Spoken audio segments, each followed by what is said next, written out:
Hello and welcome to the 5th edition of our Investment Insight series, Magellan Minutes. My name is Jennifer Herbert, Head of Listed Funds at Magellan. And today I'm joined by Alyssa DeMarco, Portfolio Manager on the Core ESG and Core International Funds. Today we'll be discussing the performance and outlook of two of our portfolio companies, Visa and Mastercard, and how they're looking to protect their social license for the future. Thanks for joining us today, Alyssa. Thanks, Jen. Great to chat to you. Alyssa, the payments networks have underperformed in the recent sell-off. Why are the share prices reacting like this, and do we still want to be holding these stocks? It's a very fair observation, Jen, and Visa and Mastercard did underperform in the recent market volatility. But I think an important thing to remember here is that they weren't alone. In the recent market volatility and the underperformance of Visa and Mastercard, growth companies were underperforming, and that's on the back of the outlook of higher rates. So whilst Visa and Mastercard are a higher growth company, the really important thing about Visa and Mastercard is that they're higher quality companies. And with higher quality companies, they tend to come out of these cycles better. They are resilient with respect to growth, and they're higher returning companies. So on the second part of your question then, Jen, on should we be holding the stock, the short answer is yes.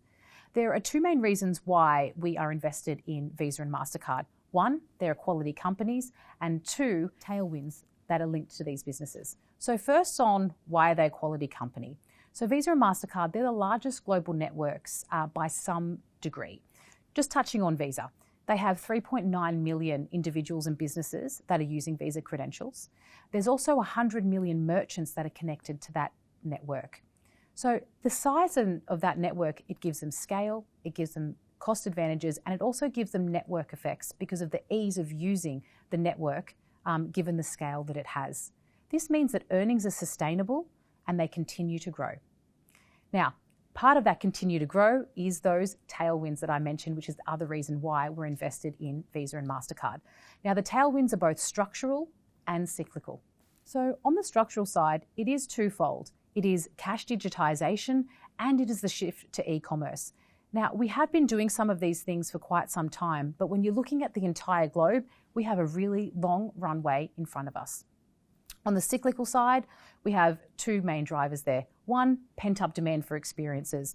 Lockdowns were not pleasant on anyone, and now we have the opportunity to travel and people are embracing. We still have quite a runway to get back to the levels that we were at, plus the growth that we've seen in the economy since. Second and final element, perhaps the most important given the volatility and the market conditions that we're in, is that Visa and Mastercard are an inflation hedge. They take a basis point fee on nominal transactions. So that means that as nominal growth it may be elevated, driven by inflation, Visa and Mastercard benefit from that. They take that fee on every transaction. So putting those pieces together, Visa and Mastercard are attractive investments, and we do view that it's in shareholders' interest to be in those stocks at the moment. Visa and Mastercard are the largest payments networks in the world, as you said, and therefore they have a very important social license. What are they doing to protect that social license? Yeah, they do have a really important social license, Jen, as you said. They're able to facilitate global commerce. Now, when you think about what it is in global commerce and how important it is for Visa and Mastercard to be investing in their networks, for developed economies, if the networks were to shut down, we wouldn't be able to transact. So it's really important that they continue to invest in the security and the resilience of the networks. And then it's also been incredibly important for governments, for example, because the digitization of commerce means that they can more readily collect taxes. Now, the payment networks are acutely aware of their social license. They are investing in compliance. They're investing in audits. They're investing in the education of their network so that the network rules will be implemented in the correct manner so that the network is safe. These are all really important things that the networks are doing.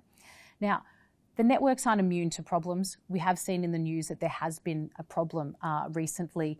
Now, we've been engaging with Visa and Mastercard on this, and through engagement, we have an understanding that this is an isolated issue, but we will continue to talk to them to ensure that the education and the strength of their network is maintained for the maintenance of their social license and also the security of their network and the individuals and businesses that use it. It's all very reassuring. So we've talked about what we do like about Visa and Mastercard.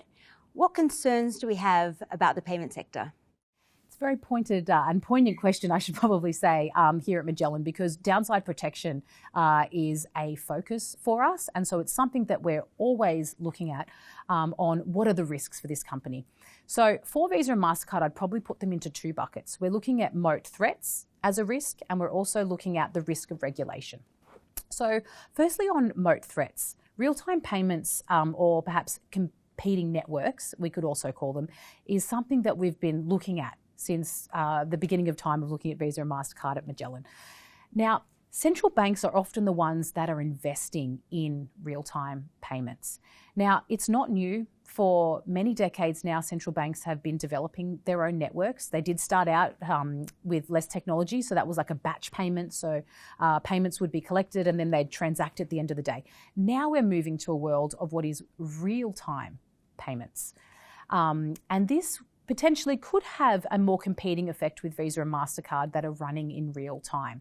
But why are the governments actually investing in this? So for a government to have better control of their payment infrastructure, that's essentially what they're after. They want to have more transparency and then control over domestic payments versus being reliant on a global payment player like a Visa or a Mastercard.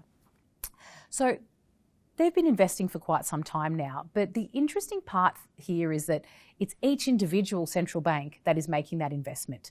So you're not having this one global view of, well, what is the right thing to do, and then can all of these systems interact? So when we're doing our analysis of each of these individual systems, we need to really step back and have a look at, well, what's the individual payment infrastructure in this jurisdiction? What does the consumer look like in that jurisdiction? And then what degree is the regulator going to be forcing the use of those payments? So it's quite complex and there's a lot to look at. But when we're really peeling that onion back, for developed markets, we view that it's not a red carpet for a real-time payment network to come out. And it's not going to be just, oops, the network's here and goodbye to our payment networks, because the ecosystem that the payment networks have created is quite incredible. You think about your own user experience when it comes to using payments. It's pretty seamless. You can pay with a card, you can pay with your phone, you can pay with your watch, and it directly links into your direct debits, to all of the payments that you need to make, and it's really, really simple and it's instant. So why would you change? You get rewards, you have security, and then you're moving to a product that you've never seen before. It's untested, and it would then need to connect to those 100 million merchants that we mentioned previously.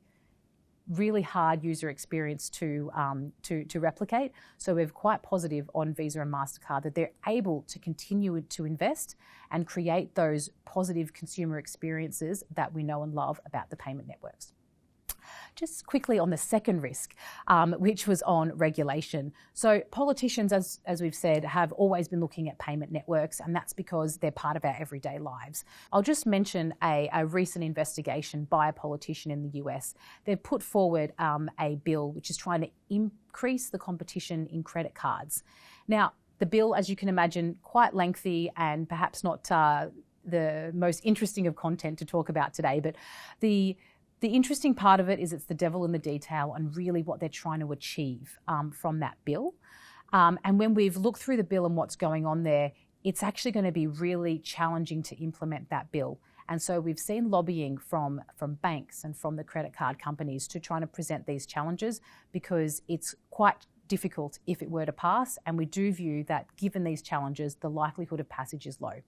So just bringing all that together, yes, there are risks. Every company has risks that we manage, but we've done the analysis and we're continuing to look at what's happening real time to these companies, and we're confident that over the near term and throughout the TSR periods in the earnings stream for these companies, and very happy to be invested. Alyssa, thank you for your insights today. Thanks, Jen. And thank you for joining us. If you have any questions, please don't hesitate to reach out to the Magellan distribution team, and feel free to share this update with clients and colleagues as you see fit. Take care and see you soon.